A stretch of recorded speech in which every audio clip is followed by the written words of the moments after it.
Assalamu alaikum and welcome.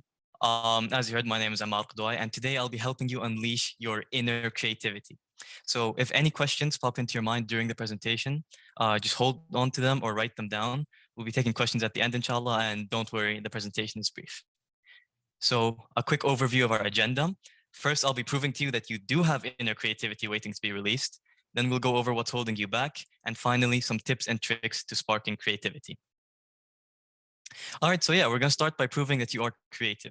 To do this, I strongly recommend you close your eyes as I'm going to walk you through an activity.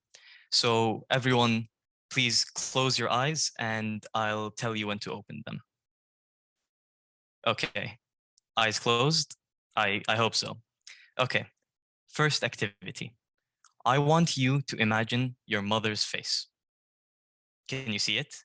Can you see an image of your mother's face in your mind? The answer is probably yes. So keep your eyes closed as we move to the next activity. Now, I want you to imagine your father's voice. Imagine him calling your name. Imagine your father talking to you about your school or your job. Can you hear him? His familiar voice ringing in your head? Great. So we'll move on. Keep your eyes closed.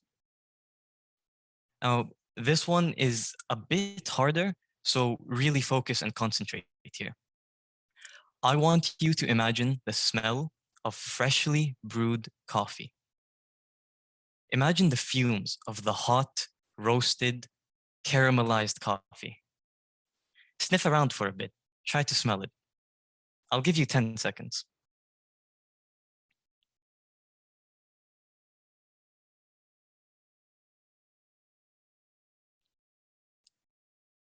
Okay, let's move on to the next one, but keep your eyes closed. Are you craving any food right now? Anything in particular? Imagine your favorite food is in front of you and you're eating it. Imagine the tasty juiciness of whatever you're eating and try to imagine the taste. Try to feel the taste in your mouth. I'll give you another 10 seconds for this. Me personally, I'm tasting a delicious grilled salmon right now.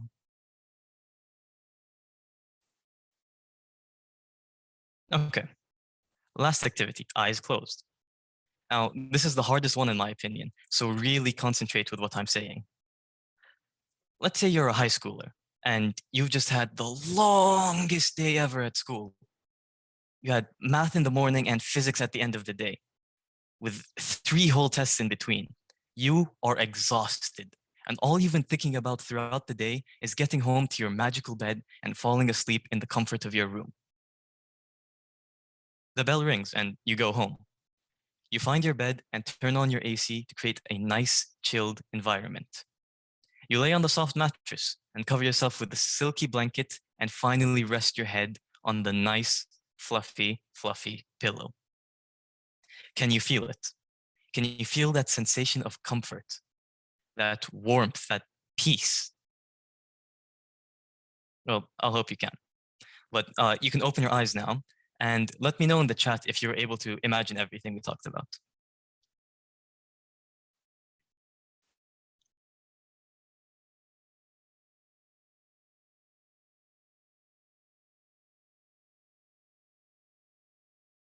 Okay. Great. So I'm seeing lots of yeses, which is great. So looks like most of you are able to. So for those who might not have been able to imagine 1 or 2 of them, it doesn't matter that much. I want you to think about this. You could almost see your mother's face, even though she wasn't really there. You could hear your father's voice, even though he wasn't actually speaking to you. You could smell that fresh coffee, even though it isn't around you. You could taste that delicious food, even though you weren't actually eating it. And remarkably, you were able to feel the comfort of lying in bed, even though you're not. What does this mean? How are you able to do all of this? Well, it's because you are creative. You are so creative that you're able to physically feel all of these sensations, even though they weren't real, because you are creative. And this is proof of that. So what? I mean, great. Okay, cool. I have this inner creativity that allows me to imagine random stuff. So what? How can I channel this inner creativity into something productive? How can I unleash this inner creativity and use it in my work life when writing something or trying to come up with ideas or innovation? How? Well, let's look at what's keeping this creativity inside in the first place. What's holding it down? What's stopping it? Well, here's the thing. It's important to always aim for perfection.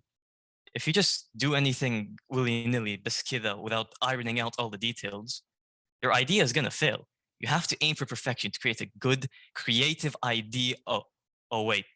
Do not aim for perfection. Perfectionism is what holds so many people down and keeps their creativity from shining. Everything I said earlier, that mentality is toxic and holds down creativity. When you aim for perfection, you kill too many ideas. Usually, perfectionists have an all or nothing mentality. Either it's perfect or I won't bother continuing it. I don't think I need to elaborate too much on why this is an unhealthy practice. It simply kills ideas before they even get a chance to get started or develop properly. Now, a key to creativity is to take risks, to challenge the norm, and aspire for new revelations. Perfectionism puts a screeching halt to all of this. You'll get nowhere nitpicking at every little detail. The secret to creativity is to just let everything flow and allow it to lead you to where you want to be. Perfectionism is bad in general. Usually people say that nothing can be truly perfect and someone will always find something to criticize. So if you aim for perfection, you'll never be satisfied. Perfectionism is what holds people down from unleashing their inner creativity. So they should just put a stop to having a perfectionist mentality. Or I guess that's easier said than done. It's not easy for a lot of people to skip over the minute details and avoid perfectionism. So how can I stop myself from having the perfectionist mentality? Well, the first step is to recognize if you have such behaviors. If you find yourself being constantly unsatisfied with your work and you're able to identify by yourself that you have this problem and you need to fix it, you're already halfway cured. Now, one of the main things that leads to the desire for perfection is comparing yourself to others. It's a behavior that happens so often but has such negative consequences. Based on my own experience, I rarely find myself satisfied with my work. I'm always thinking, oh, but so and so did this much better than me, and so is so accomplished, mashallah. And all this just makes you feel imperfect, insufficient. Countless studies have shown how comparing yourself to those who you think are better than you leads to psychological pain. And all that does is distract you from yourself. As long as you're comparing yourself to others, you'll never be able to focus on yourself and your own ingenuity enough to allow your creativity to flow. As they say in Lion King, Hakuna Matata, which, for those of you who don't know, translates to no worries. Don't worry about what others are up to. You are creative and you can excel. Now, another major contributor to the perfectionist mentality is the fear of failure. Imagine this, okay? You have an idea. It's innovative and unique, but unorthodox. It could be brilliant, or it could be nonsense. Out of fear of failing, of being embarrassed, of suffering defeat, you don't bother pursuing the idea or even sharing it with others. You don't take that risk because you're afraid of failure. And you just allow this to bottle up your creativity and keep it leashed. Now, this is obviously very natural. Everyone feels it. I feel it. The solution to it is to embrace failure. You learn from mistakes and grow as a person. Think of Thomas Edison, the guy who invented the light bulb. How many times do you think he failed in trying to invent the light bulb? Did he get it on the first try? No. 10 tries? No. 100, surely. Nope. He failed 10,000 times. Despite this, he never gave up. He kept persevering, learning from each failure. In fact, I think, no, if we ask what he thinks, he wouldn't even call them failures. He once told a reporter, I didn't fail 10,000 times. I didn't fail a single time.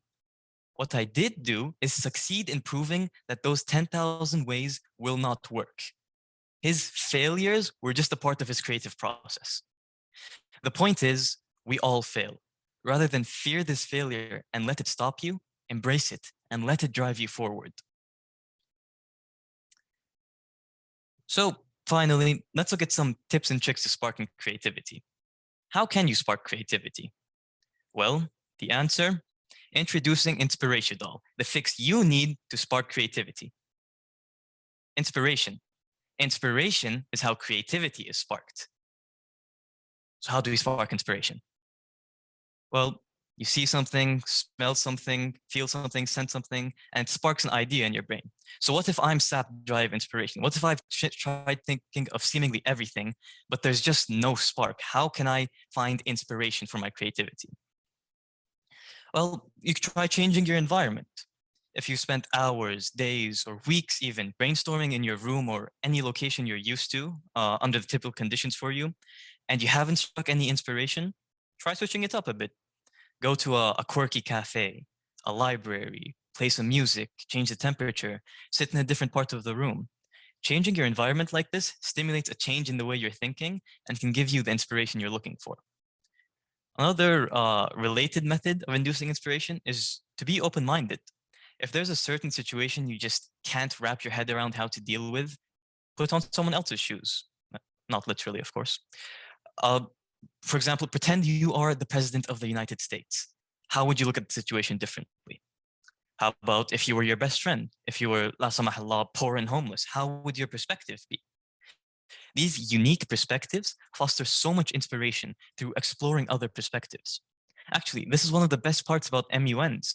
You sometimes have to represent countries you don't know the next thing about, and you're forced to consider things from their point of view. Of course, instead of pretending to be someone, you could always just ask someone for feedback in hopes of having new light shed on whatever you're dealing with. So the next tip is just do it. Hopefully there's no trademark issues there.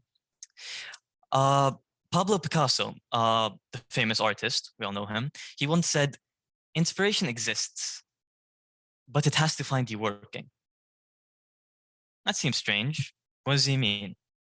Well, think of it this way. You want to paint something, but you have absolutely no inspiration, no idea what to create. You can sit there doing nothing, waiting, or you could do what Picasso said. Just grab your brush and start stroking the paint onto the canvas. It's not unlikely that at some point you'll accidentally stumble upon something or be inspired by what you randomly created and get an idea. This is something I've experienced myself, and I'm sure some of you have too. The same principle applies to writing. If you hit a writer's block, just start writing whatever, gibberish, loosely related ideas, whatever is in your mind. Suddenly, something could click and you'll find your inspiration. Again, I can speak from inspiration about this. If you just start working on anything, inspiration will find its way to you. So great, we've talked about inspiration, we've talked about how it's the key to creativity. Let's just look at some exercises to stimulate creativity. So the first exercise was what was the first exercise? It was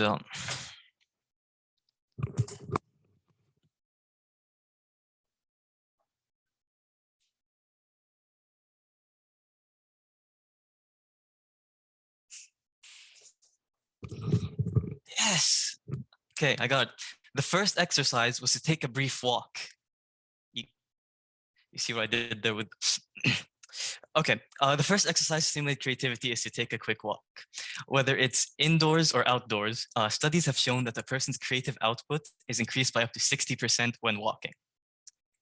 Now, for many people, the creativity is always clouded by worries, stress, and distracting thoughts. Meditation, putting your mind at ease, it's been proven to stimulate creativity by mitigating these barriers of distraction. And finally, and this is my favorite one, napping. Napping has been shown to regulate mood. And similarly to meditation, it's been proven to enhance creativity, increase productivity, and even bolster problem-solving skills. And besides, who knows? You might stumble upon inspiration from your own dreams. So yeah, that's all I have in this presentation. So Shukran, thank you for attending. And I'm open to any questions. What was it like for you to make this discovery, and what led you to it? Okay. So I love this question because the answer is inspiration. Um, a few weeks ago, a month ago, our very own Moid Smail gave a webinar about productivity. And I was very inspired by that webinar. And I thought, hey, maybe I could do something similar. So I started thinking about creativity and I did research on creativity. And based on my own experiences, I was able to come up with the ideas in the presentation. Thank you, Ammar. That was spectacular. I was surprised by how accurately I could imagine those scenarios, especially the last one.